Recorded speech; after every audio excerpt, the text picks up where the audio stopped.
Dikasih tepuk tangan dong buat satu artis terbaik Indonesia. Kilo mikir nang kene. Aduh. Yo Mbok rasa nggo kuwi yo ngopo to? Ya nggo wangun-wangun to, Mas. Oh, enggak iya, heeh. Mari mangun apa jangan kuwi ya? Mari mangun. Ya jane ya ora. Properti. Properti. Aku ketemu meneh mbek sampeyan iki nggone Bang Roy terus ya.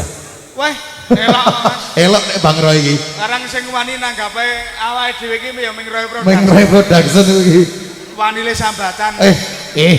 Mbok ora ngono kuwi. Dadi seniman ki mbok ora ngono kuwi to.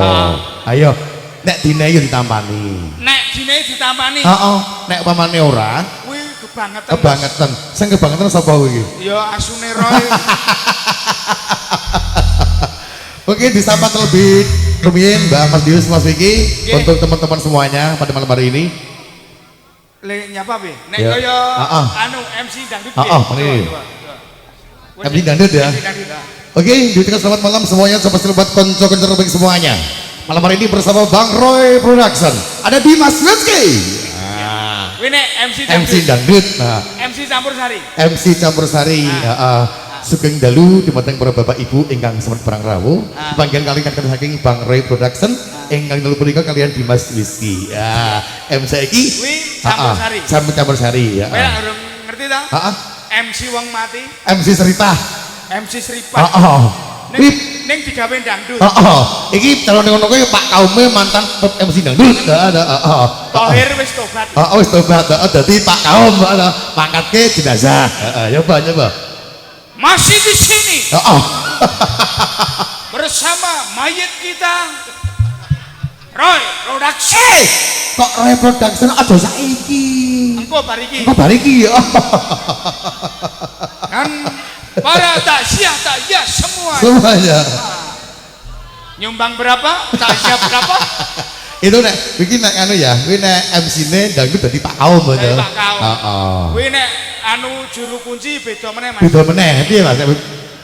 Para mayit sedayanipun. Mayat disapa juga. Iya. Luar biasa Mas Rizky. Malam hari ini bersama teman-teman dari warga Kadisobo. Yang punya gawe festival UMKM Desa Wisata Kadisobo. Luar biasa. Festival Desa Wisata Kadisobo. Dimeriahkan oleh Bang Roy Production. Nah, generasinya dangdut Jogja. Waduh. Nek delok dhuwur iki tulisane gede-gede. Gede-gede. Kuwi nandake nek semangate gede. Kerukunane gede. Ning bareng tekan nggon Bang Roy kok tulisane cilik-cilik. Kuwi yo nandake. Nandake apa meneh kuwi? Anggarane cupet. Oh ngono. Piye Mas? Pak D ya. Pak D. Sik Mas ya. Oke, Dimas Rizky. Sadurunge malam hari ini jenengan nyanyi terlebih dahulu di budul dulu teman-teman semuanya. Dan kita mengucapkan terima kasih sematur nuwun tentunya buat jajaran dari pemerintah terkait yang sudah memberikan akses keamanan malam hari ini. Kok jari ini Mas ke Jawa Timur ya Kak ya? Aku ke Surabaya. Surabaya, luar biasa. Oh iya jam semuanya agak tekan. Bot-bote pengen awar karo Bang Roy ya to. Awar karo Bang Roy. Berdasare anu Mas. Iya. DP-ne entek ya. Oh ngono. Aku ki nek DP-ne wis entek lali ki. Ya padha. Aku DP-ne wis entek aku wis lali aku ki. Ning elok Mas. Eloke piye Mas? Bengi iki acarane mau wis jatilan. Jatilan. Bengi iki diteruske dangdutan. Penontonnya panggah rame. Keamanannya panggah rame. Ning kowe lak ora ngerti. Tapi kaya penyanyi-penyanyi kaya kowe mau mlebu rene. Kuwi sing awal kaya banser. Kuwi lak sing dhisik. Aku sing keri lho Mas. Sapa sing awal mau? Bang Serep. Kok Bang Serep to? Oke, Mas Rizky nyuwun donganipun kagem masyarakat Kadisobo. Warga masyarakat Kadisobo sak Jawa Tengene paring ono ayem tentrem. Amin. Panjang yuswane. Awet le momong putra. Amin. Sing do duwe utang muga-muga cepet lunas. Sing urung duwe utangon. Aku seneng ngene iki lho. Nek kan Mas iki sing urung duwe utang, gek utangon ngono kuwi. Aku ngerti karepmu. Lah piye? Mergane kowe bang plecek. Kudu ya, aku bang minggon aku iki saiki. Wis mundak, kowe iki bang pedes saya mundak bang minggon saiki aku. Pendak dino kemis keliling aku ya. Ane nyatane penontonnya padat. Kaya mau jadilan ya rame. Rame. Iki ya saya rame. Saya rame meneh. YouTuber do teko. Ini nandake nek. Nandake. Iki do kumpul ning kene kabeh, Mas. Heeh. Kok medhune kabeh ngapa tak ali ya? Mergane. Iki lho do marep rene kabeh. Panggunge ning kene, Mas. Oh, panggunge nang kene. Neng kono kae ana sing madhep rono kae ngapa kae? Lho pojokan lho. Kae le marep rono. Heeh. Kae gek nguyu, Mas. Oh, nguyu to kae iki. Malah ana bocah mangan mbokne bareng kae kepiye kae iki? Goblokmu. Ha piye? Kae iki ora bocah mangan. Lah piye-piye kae? Kae gek mentil. Oh, tak kira ki mangan mbokne kok ya iki mau ki ra ngerti aku ki belum mentil ta mau iki. Alhamdulillah wa syukurillah. Heeh. Bot-bote ya Mas ya. Bot-bote. Iki ya kanggo sedulur ya dhewe ana sik ana ning Cianjur. Cianjur, heeh. Iki akeh seniman sing do penggalangan dana. Heeh, wingi. Nang Pulau Watu wingi ana, terus winginane nang Besi ana penggalangan dana. Piungan ya ana, Pasar Bantul ya ana. Aku ya mung gumun Mas. Lah piye? Karo seniman-seniman kene iki. Heeh. Kono-kono do dipenggalangin dana. Heeh. Ning nek keluargane duwe bencana. Ora ana sing galangke. Mas Rizky, mungkin teman-teman udah kangen sama suara panjenengan. Udah kangen dengan begitu cengkok panjenengan untuk dua sama penyanyi saya, penyanyi Bang Roy Production. Milih sendi, milih sendi. Cynthia Bella mungkin. Yuk, jeng Cynthia Bella sini dong. Duet sama Dimas Rizky malam hari ini untuk menghibur warga tempat tinggal di Sobo yang luar biasa. Sekali lagi bersama Bang Roy, kita saksikan, kita sambut bersama-sama Dimas Rizky. Ya, jeng Cynthia Bella. Kilo, si cuilik ya. Enak cilik loh. Enak cilik loh. Tenang. Anu, piye? Selera aku. Ayo, cilik loh. Ini carane salaki agak kemampu. Nek carane salak agak kemampu. Donceki mlethek. Mlethek. Ana trubit-trubite ya. Kentose jek kuning ini. Nek itu berarti diibaratke manuk apa nek ngene jajal? Wah, nek kok ngene iki manuk ya kutilang darat. Kutilang darat kuwi tegese piye? Kurus tinggi langsing. Dada rata. Dada rata, Nek sing abang kae manuk apa nek ngono kae? Wah, nek sing jambone? Jambon, Kayak kutilang dapur, Mas. Kutilang dapur tegese piye kuwi kok dapur kuwi? Kurus tinggi langsing. Dadanya siap tempur. Waduh. Luar biasa. Kayak kon muda ya. Kayak wirawiri ngono. Wirawiri. Cah cilik wis diomong kok. Lah piye? Ana susu kok wirawiri. Susu kok wirawiri mlaku dhewe ngono ya. Oke, tembaknya apa Mas Rizky? Sama ya Cynthia Bella. Iki wis ora wirawiri. Piye? Mergo iki wis dilindungi badan hukum. Hukum. Apa kuwi hukum kuwi? BH. Oke, luar biasa.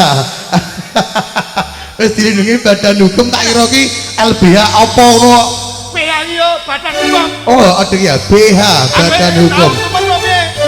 Ana canem kok ngene diwadahi toples. Nek tak kira tak kon tas Indomaret lho nang HP jane-jane ana. Kene iki. Heeh. Gara cuma resek-resek. Oke, lagu ini apa Mas Rizky? Monggo. Namanya siapa? Namanya Cibel. Oh, Cibel. Iya. Ciak belakang. Oh enggak, Cibel itu bukan ciak belakang. Aku jur kalingan. Ciak belakang. Bareng metu katut kobis bareng. Saya biang kayak tau, mau kena seampas ono toko lan ono kubis barang, kayak bar man bakwan kayak gini ya. Aku ya gumun, ono toko lan kuro kubis ku podo. Oke, di bel. Ya. Ya. Pripon. Piye. Pripon. Gitu. Nek gugu aku. Piye. Sesuk langsung lebokke pajangan. Terus jenenge iki potensi. Potensi. Oh ngono. Aja ming kowe ngapalke lagu dangdut tok no. Lagu langgam. Gending. Munduri kowe umurmu tuwa. Oh, siap. Iki oleh sing becik lho iki. Nek kowe ming dangdut tok, kowe ming sesaat. Siap. Ning nek kowe iso langgam. Iso gending-gending. Kowe ning nggon Manten-manten payu. Kowe ning nggon supitan payu. Dasare modale pane wis ayu. Heeh. Matur nuwun lho Matur nuwun, Mas. Cik. Gua isen pajangan kok. Danang pajangan sik ya. Heeh, mangkat Oke. dhewe mulai-mulai dadi loro kowe ya. Ah, piye? Yo kabeh iki kan menjaga. Lah iya. Jangan sampai ada kemetengan. Tetep waspada. Ayo. Heeh ta. Eling lan waspada. Eling. Eling nek duwe bojo, waspada aja nganti konangan. Nah. Aku ki ning ngulon to Mak Pratap. Nyapa? Kok ana wong nang kono ke sapa melis-melis kae. Kae lho. Woi, larang itu. Heeh. Kae maune. Heeh. Arep dikeke ning denggung. Heeh. Ning ora ditampa. Tak anggap lampu taman ngono to. Amargane kono pasar malam wis bubar kok. Mas Kater, terima kasih matur sembantuan. Tau ning kon anu, Nanti. preman pensiun. Preman dadi apa kuwi? Anak gue Bang Edi. Ning Edi Silitonga. Oh. Nek dadi kondang lho. Apa-apa ki nek kanggo awak jenenge organ tubuh kondang lho. Oh, kondang Mas. Heeh. Saiki ana Ngendikane babi kae. Nek sing nek pengen kondang jenenge nganggo alat tubuh le. Alat tubuh, Heeh. heeh. Kaya Edi Silitonga. Silitonga. Heeh. Alat tubuhe apa? terus ana sing jenenge band kae grupe. Heeh, Gigi ya kondang. Heeh. Terus ana Terus apa meneh? Penyanyi. Penyanyi rock kae wedok ya ana. Irna Kulit. Iga Mawarni ya. Terus heeh kon Mbak iki ben kondang jenenge diganti wae. Wes Sapa? esuk iki jenenge sapa iki? Nia Kurnia, heeh. Nia. Heeh. Nggih. Esuk kowe ganti. Ganti napa? Nek mono Erni Kulit, ana Iga Mawarni. Heeh. Wes esuk ganti. Ganti men kondang. Nia Dubur. Ya elek to. Masuk dipadake. Aku sing Edi Silit we. Silit kondang kok ya. Apa meneh nek gawe ngono kuwi penyerak kondang. Silit we sak tongane. Silit atongane. Heeh ya. Heeh Mbak Nia Kurnia lagunya apa mau dipersembahkan? Nyanyi napa? Nggih, sik duet napa? Manut. Heeh. Wes aku koyo sak karemu. Aku nek karo kowe pasrah aku. Pasrah bongkoan. Waduh, kok njur ngono lho. Lanjut Oh, mapan. ngono pasrah lho. Lemene kon pasrah. Nyoh. Sida rondo napa? Ah, manut. Ya, heeh. Bisa Anda Mbak Nina, yuk langsung Oke. yuk. Dimas Beski, Nia Kurnia, Bang Roy Production. Bang Katir, thank you ya, terima kasih ya. Halo, Bang Edi Silitonga. Silit Dubur. Silit.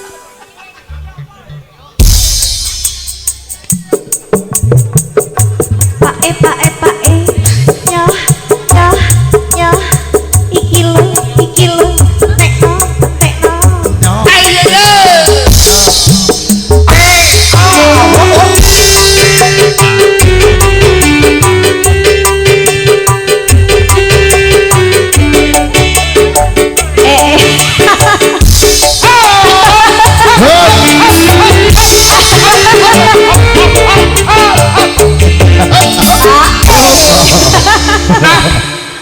Aku wis tak omong karo kowe to. Nek aku munggah bangun aja ngedap lho. Aku sing dadi ra penak to. Bang jaluk Sito Rondo kok dene rondo kempling iki lho. Jane ya padha rondo. Heeh, jajane ya padha rondo. Ning ya heeh ngono. Iki undange sak tonge lho ya. Sida rondo. Sito Rondo nduk ya monggo.